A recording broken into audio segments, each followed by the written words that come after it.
What is going on, Headliner Nation? Jake, Fantasy Headliners. Hopefully everyone's doing well out there today. We're talking about what running backs are we going to be starting and sitting in Week 5 fantasy football. But sit back, relax, and buckle up because it's going to be a straight banger here today because we got a ton of information to talk about in a short amount of time. Hit the like button if you like the timestamps down below. We're not going to waste a whole lot of time. Like I said, a lot of information to cover. So let's go ahead and dive into the first matchup here. And it's going to be Thursday Night Football, the Indianapolis Colts and Denver Broncos.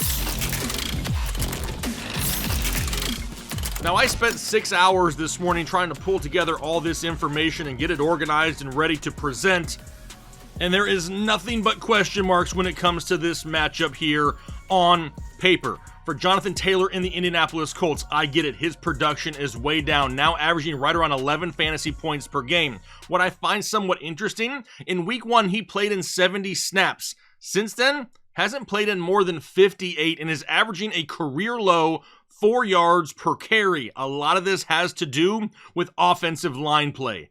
Is all of it on the offensive line? No. Jonathan Taylor hasn't really been able to find that hole and get that big play that we were so used to last year. But the offensive line is playing a big part. Opposing defenses are really focusing on taking away Jonathan Taylor and trying to force Matt Ryan to beat them down the field. Kind of the reason we're seeing Matt Ryan have some slightly inflated numbers here for fantasy football. It's because they're trying to take away Jonathan Taylor, and it's working. We know the volume isn't an issue. He's averaging over 22 touches per game. Hines sitting right around 7. We haven't seen much of Phillip Lindsay here as of yet. A somewhat difficult matchup for them this week going up against Denver. They only allow 16.6 fantasy points per game to running backs. But look what happened to Josh Jacobs last week. He absolutely crushed this defense. We also know they're going to be without Randy Gregory. He's no longer going to be playing here this week. But there's a ton of injury concerns, and it's not just Jonathan Taylor. Now, it sounds like he escaped major injury, but is still dealing with a sprained ankle and a mild case of turf toe. Plus, center Ryan Kelly, he's also questionable to play. When it comes to X Factor, it's still Jonathan Taylor. It's still the number 1 overall pick, and I don't know if you can really afford to sit him or not. And I say it for this reason. There's a lot of smoke and mirrors in the NFL, and how would you feel as a fantasy owner if you bench Jonathan Taylor and he comes out and puts up 20 points on your bench and you put in some scrub for him because you didn't have any other options? Now, everything on paper is saying to sit Jonathan Taylor. Production, matchup, injury concerns, it's all going against his favor right now, and I understand that. I just don't know if you have better options for the potential ceiling that he possesses. Personally, I hope he gets ruled out before Thursday, so at least we know what this backfield could look like going forward. If that's the case, I expect a lot more from Nyheim Hines, but here's another storyline to go on top of it. Phillip Lindsay is another option in this backfield. This game is being played in Denver, the team that gave Phillip Lindsay, an undrafted running back, a shot and where he had the best years of his career so far, and you know he's going to want to go back there and run hard. I mean, I don't know if we could add more to this matchup here right now. Jonathan Taylor I have as a fringe start until we get more information, but honestly, it's a huge question mark right now. On the other side of the football, not any better. You have the Denver Broncos now without Javonte Williams. You have Melvin Gordon, who's not 100% healthy, and he can't hold on to the damn football. You got Mike Boone, who's pretty much a role player at this point, and then they just signed Latavius Murray off of the Saints practice squad, and he just played in London last weekend for the Saints and scored a touchdown. This is an absolute mess. Prior to the injury, Gordon was getting right around 11.3 touches per game. Boone had 4 touches after the Javonte injury. Now going up against the Colts, they allow right around 19.3 fantasy points per game, which is pretty average in the NFL. But there's other injury concerns here as well. We have offensive lineman Quinn Meinerz, Billy Turner, and Dalton Reisner. All 3 of them are questionable to play this week. We know that Melvin is dealing with a quote-unquote neck injury, or that's just their way of punishing him because of the fumble issue. We know we don't have Javonte Williams. I mean, as of right now, Melvin Gordon is still the best option on this team if he's healthy. He's capable of 3-down work. We've seen him produce in this league before and at times already this year. He's a veteran running back that needs to step up and take the reins to this offense. There's still going to be some form of a split. There was a split with Javonte Williams and Melvin. Melvin's not all of a sudden going to take all of it. We're still going to see Mike Boone and Latavius Murray, but we really want Melvin Gordon to see the bulk of these touches going forward. Until we see that, another team that is a huge question mark and huge risk if you have to start them. How about we go down now to Sunday football, talk about the New York Giants and Green Bay Packers. And I'm glad it's a matchup that is somewhat a little bit easier to talk about. And that first one has me sweating up in here. But for the New York Giants, you got Saquon Barkley, who is an obvious must start for you every single week. He's averaging just under 20 fantasy points per game, second amongst all running backs in the NFL. You know he's going to get his touches where he's hovering right around 20 per game. Now has a matchup going up against Green Bay, who allows just about 18 fantasy points per game, which is 20th in the NFL. As far as injury concerns, Daniel Jones is banged up. Tyrod Taylor is banged up, and almost every freaking wide receiver on this team is questionable or already ruled out. Also looking at the availability of offensive tackle Evan Neal, who is also dealing with a neck injury. There's a lot going on in New York right now, and really, the only source of offense each and every week is Saquon Barkley. He's the entire offense, and the big plays are there. So we're obviously going to be starting him for Green Bay. You got Aaron Jones and A.J. Dillon. Now, while Aaron Jones right now is sitting up inside the top 10, Dillon has kind of fallen off a little bit, currently sitting at running back 28 overall, and is now just fallen underneath 10 fantasy points per game. It's been all Aaron Jones here as of late. Both of these backs hovering right around 16 touches a game or so, but Dillon has been seeing less and less passing work, and the touchdowns haven't been there for him either. Now a matchup going up against the Giants, who allowed 19.8 fantasy points per game, 13th most in the NFL, and there's no major injury concerns for these guys right now. It's Aaron Jones and his efficiency that's the X factor for me, though. It's been that way for years, and we've seen it in full effect over the last couple weeks. He doesn't need 20 touches a week to give you great fantasy numbers. 16 is more than enough. A.J. Dillon, on the other hand, right now needs that added volume to get to that 10-point floor that we're kind of hoping for here for running backs. It's a decent matchup for these guys, and they're both going to find themselves in the start column.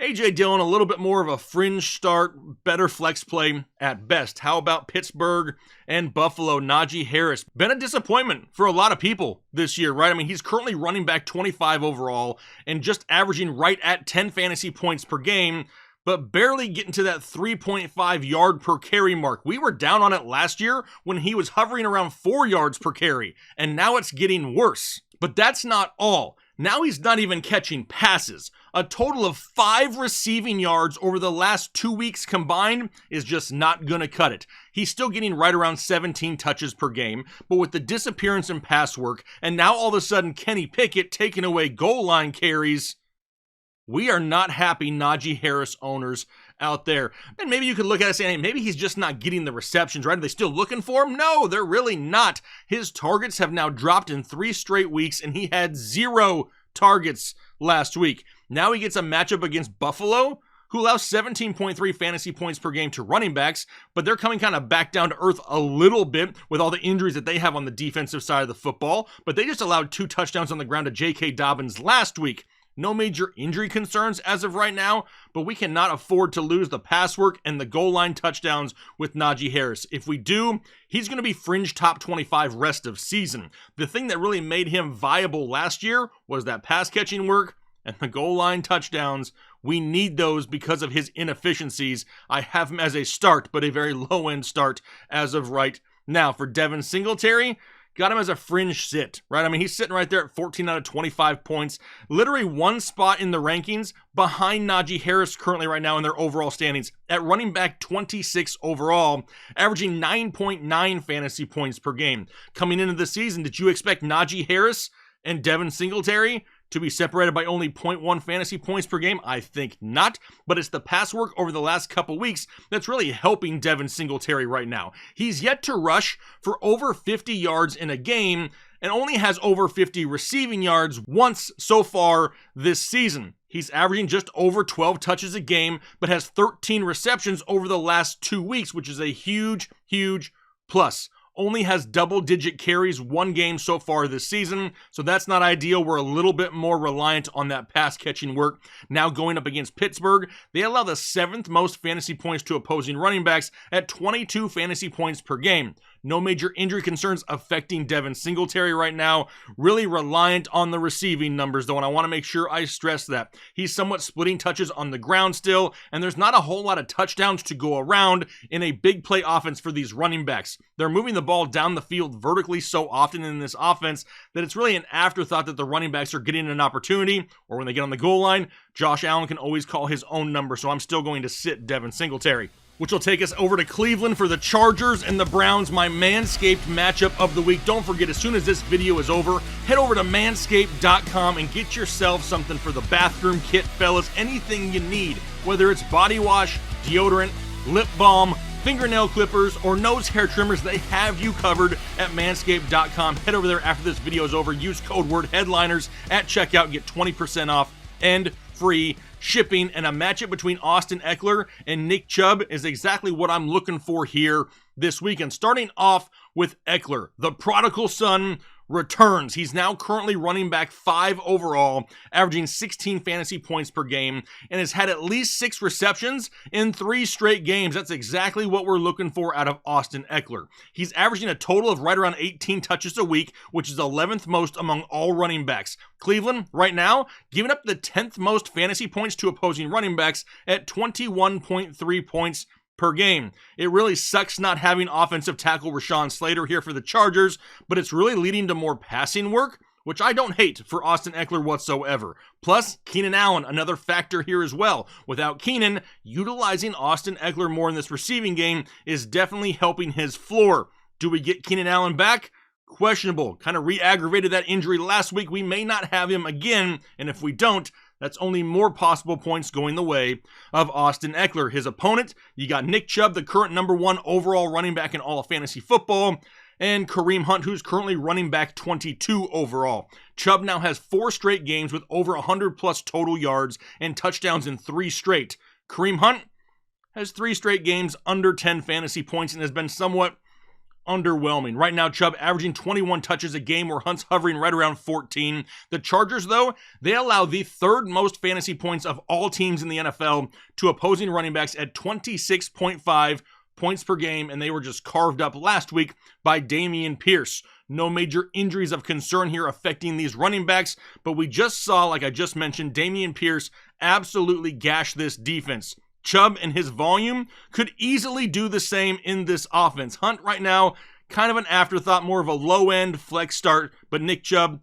an obvious must start once again here this week. How about Houston and Jacksonville? We just talked about Dameon Pierce. We might as well talk about him here this week. He's currently the running back 14 overall, averaging 13.2 fantasy points per game. He now has back-to-back games with at least 100 total yards and a touchdown. But the cherry on top here is he also just had 6 receptions last week. What was weird is he only turned it into 8 yards.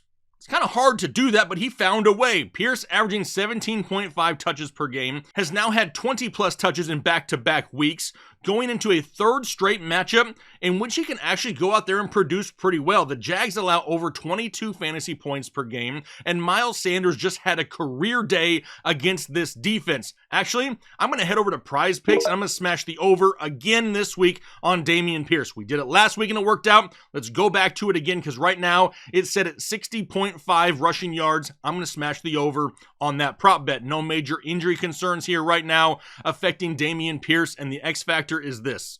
Listen, we know you're going to start this guy. We know he's playing too well not to right now, but he is very big play and touchdown dependent. He's very reliant on those plays, or the 6 receptions for 8 yards a week. Either way, he's super similar to his opponent, James Robinson. I've been saying the same thing about this guy all season long. And that's okay. That doesn't mean we hate these players. That just means we're being realistic about it to tell you, hey, they may not always get the efficient volume on the ground to be a standalone start without being reliant on the big play or the touchdown. Right now, James Robinson is currently running back 12, coming off of a bad game. No big runs, no touchdowns, only 3.6 yards per carry, but that was a difficult matchup for him last week going up against Philadelphia. Right now, he's averaging 16 touches a game to 10 touches a game for Travis Etienne. This is a much better matchup this week for James Robinson than it was last week. Houston, they allow almost 30 fantasy points per game to opposing running backs, the most in the NFL. No major injury concerns here either, but you got matchup, plus volume alone is enough to start James Robinson and hope for a huge bounce back here this week. How about Chicago and Minnesota? What about David Montgomery? Is he going to play this week? Right now, Khalil Herbert is currently running back 13 on the season,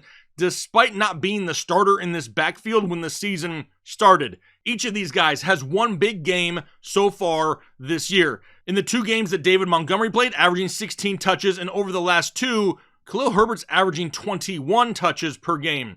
Minnesota does also allow the 5th most fantasy points of all teams in the NFL to opposing running backs at 23.2 points per game. When it comes to injuries, center Cody Whitehair, he's questionable. David Montgomery, 50-50 to play. David Montgomery wants to play, but they want him to wait another week. Even if David Montgomery plays this week, you have to expect that they're going to have a heavy split there with Khalil Herbert because of the way he's performed over the last couple weeks as well.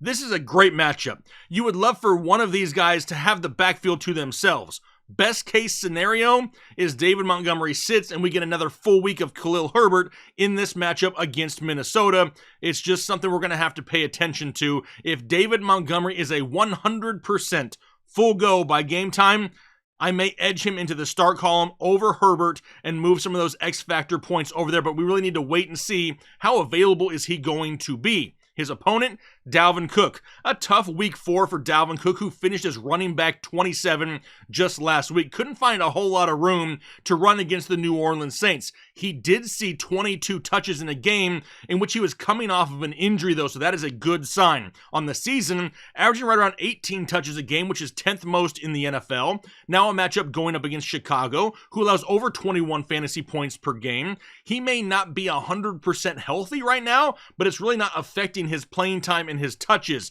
I am dropping the X factor down just a hair though here because we have now seen in back-to-back games Cook not get over 2 targets a game, which is somewhat concerning. Losing that passing work is what really gave Dalvin Cook that bonus each and every year, right? It's what really put him over the top, and we're not really seeing that early on here in this season. He's still going to be a start for me this week though. All right, let's move down to Detroit and New England now, and how crazy is it here in 2022 that Jamal Williams is running back 3 overall on the year? I had to double check it, but it's the truth. Dude has 6 touchdowns now in 4 games and 100+ total yards in back-to-back contests. He's averaging almost 17 touches a game on the year, has had 20 touches now in back-to-back games. We're still not really expecting DeAndre Swift back yet. It may be after the bye before we see him again.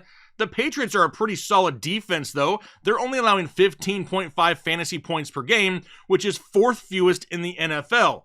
But with Swift unlikely to play and Jamal Williams doing so well, I don't see how we can really afford to sit this guy. The offensive line is playing great. The offense is giving them scoring opportunities. They're putting up big points each and every year. The big plays are there. It's a minimal split in this backfield. You got banged up wide receivers. I don't see why we don't start Jamal Williams here once again. And I can say a lot of the same about his opponents in this game, Damian Harris and Ramondre Stevenson. You got old reliable Damian Harris, running back 15 on the year, averaging 12 fantasy points per game, and now we have Ramondre Stevenson starting to gain some steam all the way up to running back 29 and averaging almost 10 fantasy points per game now. Both these guys averaging in the neighborhood of 14 touches a game, and now a matchup against Detroit, who allows the 2nd most fantasy points to running backs in all the land at 28.4 fantasy points per game. Another guy, I'm going to head over to Prize Picks, and I'm going to smash the over on Damian Harris's prop this week as well, which is also currently set at 60.5 rushing yards. A great matchup for Damian Harris, taking the over there. Now, with quarterback injuries, Mac Jones, banged up. We saw Brian Hoyer go down last week. Do we have Bailey Zappi this week? A lot of question marks, but one thing remains. It's going to be a lot of work this week for the running backs of the New England Patriots. No matter who it may be, both these guys are going to get an opportunity at a good game. Both of them could easily see 18 touches in this game, and they're both finding their way into the start column. How about Seattle and New Orleans? You got Rashad Penny, and one big game like that in week 4, and all of a sudden Rashad Penny has shot up to running back 22 overall on the season, coming off season high touches and yards in week 4, had 17 carries for 151 yards and his first touchdowns on the year. He's averaging right around 13 touches a game, coming off that game in which he saw 18 total touches, but this is a much more difficult matchup for him this week going up against the Saints defense. We just talked about them holding Dalvin Cook in check, and they're allowing only 15.7 fantasy points per game, 5th fewest in the NFL. No major injury concerns here for Penny, but to me, this feels like a Rashad Penny trap game. He sucks you in with the huge performance, and in a more difficult matchup, somewhat disappears. I'm not going to risk it this week. I have Rashad Penny as a sit for his opponents. It's another one of those backfields like we just don't know a whole lot yet, right? The backfield is absolutely disgusting. It's worse than I even thought it would be preseason coming into this year. No one is doing anything. It's like that GIF, right? You ever send that GIF? It's like the stick figure guy with his stick, and he's like poking something. He's like, come on, do something. Do something. Like, that's what I feel is going on in this backfield. They're not running a ton. The pass work isn't there for any of the running backs in this backfield. They're going up against Seattle, though, which allows 26 fantasy points per game to opposing running backs, so it's a great matchup here. But who knows about the health of Alvin Kamara and his ribs? What about Michael Thomas? What about Jameis Winston? It was a late scratch for Alvin Kamara in the London game. Do we have to sit here on pins and needles all week and really not know about him? Again, there is just so much unknown. If Alvin Kamara is a full go by the weekend, he becomes a start. If he's not, if he's limited, if he's not playing, then those X factor points will kind of go the way of Mark Ingram, because now Latavius Murray isn't there either because he's in Denver. Then Mark Ingram will be a start if we do not have Alvin Kamara. At least it's not an early game here this week for Alvin Kamara, so we should know prior to kickoff. How about the Miami Dolphins and New York Jets? You got Chase Edmonds and Raheem Mostert, and neither one of them really fantasy viable right this second. Both running backs outside the top 30 on the season, both averaging just under 10 fantasy points per game. Mostert is starting to take control in this backfield, though. And we're starting to see that in the averages, too, because now all of a sudden Raheem Mostert is averaging more touches a game than Chase Edmonds, 11 to 9, and that number is growing quickly. Now a matchup going up against the Jets, who allow just over 19 fantasy points per game, but are playing really well here as of late. Quinnen Williams on the defensive line is an absolute beast. We know they're not going to have Tua under center. We're going to see Teddy B here once again this week. But with the inefficiencies in this backfield, they are so touchdown dependent, and their volume is just kind of intermittent. You never really know what to expect. You can have all the work go the way of Raheem Mostert, and then one goal line touch to Chase Edmonds, and he gets the touchdown. It's a headache of a backfield. If I had to choose one, I'm going Mostert over Edmonds for that big play potential. But I'm not in love with either one of these guys here. This week, their opponents, Breece Hall, Michael Carter. The Breece Hall takeover in New York is officially underway. He's all the way up to running back 19 on the season. And what's crazy is on the year, he's outscored Antonio Gibson, Jonathan Taylor, Dalvin Cook, and Najee Harris. I don't think a whole lot of people would have thought that you were mentally sane had you told them that in the preseason. It's been a pretty even split in this backfield, though they're both averaging right around 13 touches a game, but Breece Hall is starting to pull away. In week 4, he outtouched Michael Carter 19 to 11. Now going up against Miami, a middle-of-the-pack defense against running backs, allowing 18 fantasy points per game. The offensive line still battling some injuries there in New York. Offensive tackle Max Mitchell is now doubtful to play this week as well. That's something to pay attention to. But coming off a season high in touches with 19, has had 6+ targets now in 3 of the 4 games he's played. In a decent matchup, I'm going to start Breece Hall. How about the Atlanta Falcons and Tampa Bay Buccaneers? No more Cordero Patterson from right now. It's Tyler Algier and Caleb Huntley for the Atlanta Falcons. Now, both of these guys look pretty solid when they were called upon after the Cordero Patterson injuries, and they're both going to get touches going forward for sure. This isn't going to be a workhorse backfield, but what is that split going to look like? I expect Tyler Algier to be the leader in this backfield, but maybe not see huge weekly volume. Now they get a difficult matchup, though. They're going up against Tampa Bay, the third best team in the NFL against opposing running backs, allowing only 14.2 fantasy points per game, so there's not a whole lot of points to go around in this backfield. With Cordero Patterson on IR for the next few weeks, it's going to be kind of interesting to see how they handle this backfield. Would really prefer to see how they split these touches going forward. I really don't want to start either one of these guys here this week. Cordero Patterson was the rushing offense of the Atlanta Falcons. These guys may be solid. They may be decent. They could get you right around 8 fantasy points a week. The ceiling, I just don't know if it's there in a difficult matchup, so they're both going to be a sit. For Uncle Lenny, Leonard Fournette and the Tampa Bay Buccaneers, currently running back 17 overall, but the passing work as of late has kind of been saving him. 7 receptions for 57 yards and a touchdown through the air in week 4 really saved his fantasy day because he did absolutely nothing on the ground. He's averaging 19 touches a week, though 9th most in the NFL, now going up against the Falcons, who allow right on 17.5 fantasy points per game. No additional major injury concerns here. Obviously, that offensive line still banged up pretty well for the Tampa Bay Buccaneers, but they're finding ways around it. But most importantly, it's the pass-catching weapons getting healthy. Having Mike Evans back last week, starting to get back Chris Godwin slowly. I don't know if Julio Jones is ever going to be healthy, but having more offensive weapons is going to draw more defensive players outside of the box and open up more running lanes for Leonard Fournette that hopefully he can take advantage of here in the upcoming weeks. He's still going to remain a start. How about Tennessee and Washington? Obviously, we know we're starting Derrick Henry. He's currently sitting at running back 7 overall, averaging just over 15 fantasy points per game, and now has a touchdown in 3 straight games. Pretty much the usual. We know he's going to see a lot of volume, averaging 21 touches a game, top 5 in the NFL. Washington has been pretty solid against the run, though. They're really easier to throw on than they are to run on. They're allowing 17 fantasy points per game, 7th fewest in the NFL to running backs. No other major injury concerns here. And when it comes to the X factor, it's this for me. In 2021, Derrick Henry had 20 targets total. He's had 11 in the last 2 weeks. Pass-catching Derrick Henry is here to stay. How about their opponents? The Washington Commandos. Another one of those backfields that you're just like, I don't know, right? You got Antonio Gibson, who hasn't been doing much of anything. You have J.D. McKissic, who's an intermittent volume guy. And now all of a sudden, we could be seeing Brian Robinson come back at some point here soon. Currently, right now, Antonio Gibson sitting at running back 20 and falling fast. He's nowhere near where he wanted to be with the return of Brian Robinson. Antonio Gibson hasn't even broken 50 yards rushing over the last 3 games played. He's getting right around 16 touches a week, but that number is starting to decrease. He's been on the field for fewer snaps each of the first 4 weeks of the season. In week 1, 49. Week 2, 40. Week 3, 34. And then last week, only played 30 snaps. Now going up against the Tennessee defense, they allow right around 17.8 fantasy points per game to opposing running backs, and they are definitely easier to throw on than they are to run on. This offensive line is pretty beat up as well. Sam Cosmi, Trey Turner, Tyler Larson, they're all questionable this week, and we still don't know for sure about the availability of Brian Robinson as well. If he plays, he's taking snaps away from Antonio Gibson, whose snaps are already decreasing without Brian Robinson.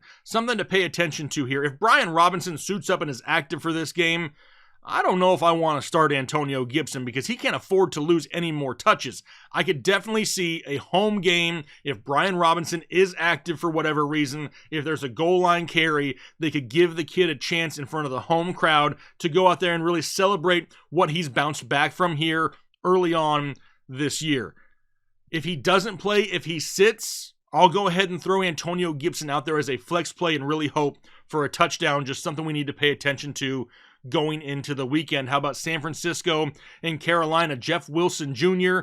looking pretty solid over the last couple weeks. Right now, 10 plus fantasy points in 3 straight games played. 13 fantasy points just last week in week 4 against a pretty tough Rams defense, and he looked pretty good, including 1 long touchdown run. He's averaging right around 17 touches a game over the last 3 weeks, and he's not splitting this backfield with anyone, which is so surprising and amazing at the same time. Carolina, also kind of middle of the pack against opposing running backs, allowing 19 fantasy points per game. But this is another team with a banged-up offensive line, right? We already know about the loss of Trent Williams. Now, Colton McKivitz is another guy on the offensive line who's questionable to play this week. We've said it for years, though. The lead back in San Francisco always has a good chance to produce in fantasy football. San Francisco's playing really well right now in a decent matchup in a backfield in which he's dominating the touches. I'll start Jeff Wilson Jr. His opponent, Christian McCaffrey, who's currently up now to running back 6 overall after a great week 4 performance where we kind of saw a flip, right? Early on, we saw a ton of running in the first 3 weeks from Christian McCaffrey and not a lot of pass catching work. Now, all of a sudden, we're seeing a lot of pass catching work and no work on the ground. He just had 9 targets, 9 receptions, 81 yards, and a touchdown in week 4, averaging right around 20 touches per week. And it's really great to see the passing work return because it helped boost that floor each and every week. 9 targets and 9 receptions. We would like that to continue if we could, Sir Christian McCaffrey. If you could just let Matt Rule know that that's what we want in fantasy land, I'm sure we would all appreciate that. But now a matchup going up against San Francisco, who's playing freaking pretty well. They're only allowing 13.7 fantasy points per game to opposing running backs, which is second fewest in the NFL. Last week, he was limited most of the week. A lot of people were concerned. Are we going to have McCaffrey or not? It's a risk. Do we start him or not? And it's kind of what we come to expect from Christian McCaffrey, right? He's going to be on the injury report a lot, but if he plays, you got to start him for the reasons that we just saw once again in week 4. He's capable of 20-plus touches a week. He is capable of 10-plus receptions a week. He's the only offense in Carolina right this second. If he's playing, you just can't afford to sit him. How about the Philadelphia Eagles and Arizona Cardinals for Miles Sanders? A freed Miles Sanders is a top 10 running back Miles Sanders, who's currently sitting at running back 8 overall and is coming off a game in which he had 27 carries for 134 yards. Don't look now, but Miles Sanders is averaging over 20 touches a game.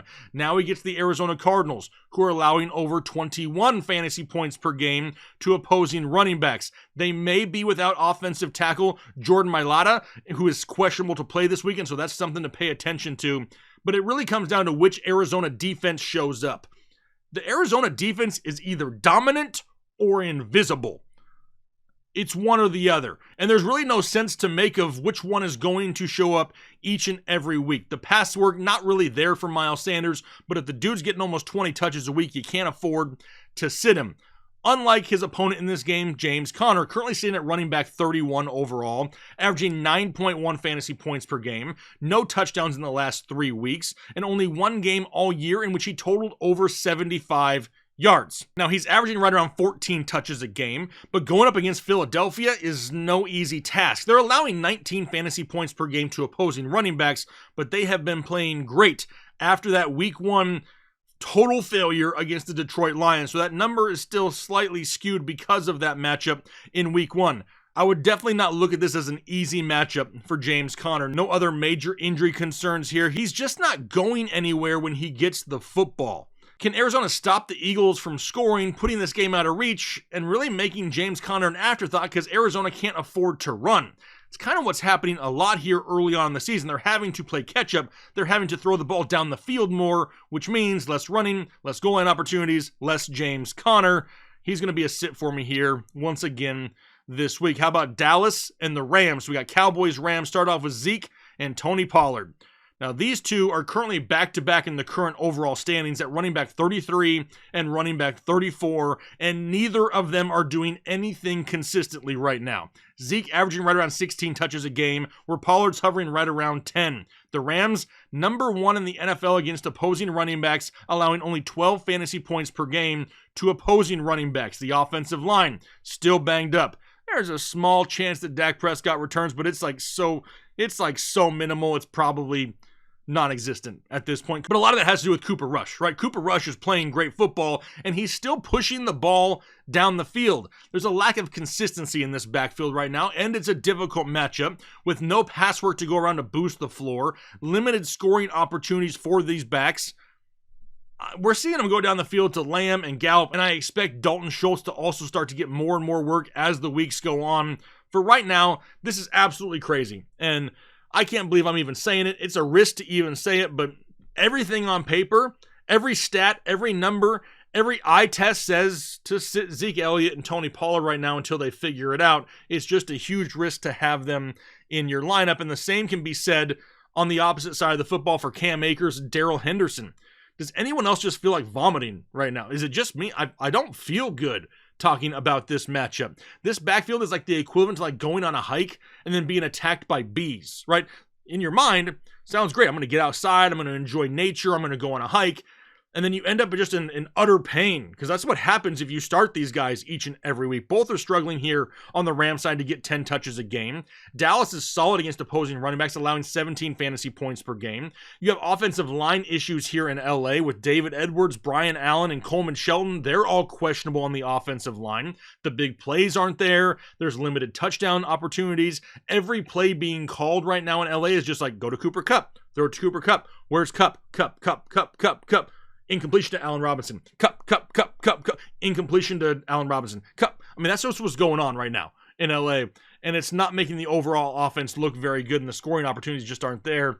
I'm not starting either one of these guys either. How about Cincinnati and Baltimore? Joe Mixon may not be pretty right now. It's pretty ugly, but he's still running back 16 overall on the season, averaging right around 12 fantasy points per game. And he did just score his first touchdown of the season in week 4. Volume isn't the problem, though. He's getting the touches. 25 touches per game is second most in the NFL. And now a matchup going up against Baltimore, who's kind of middle of the pack as well against opposing running backs, allowing 19.3 fantasy points per game.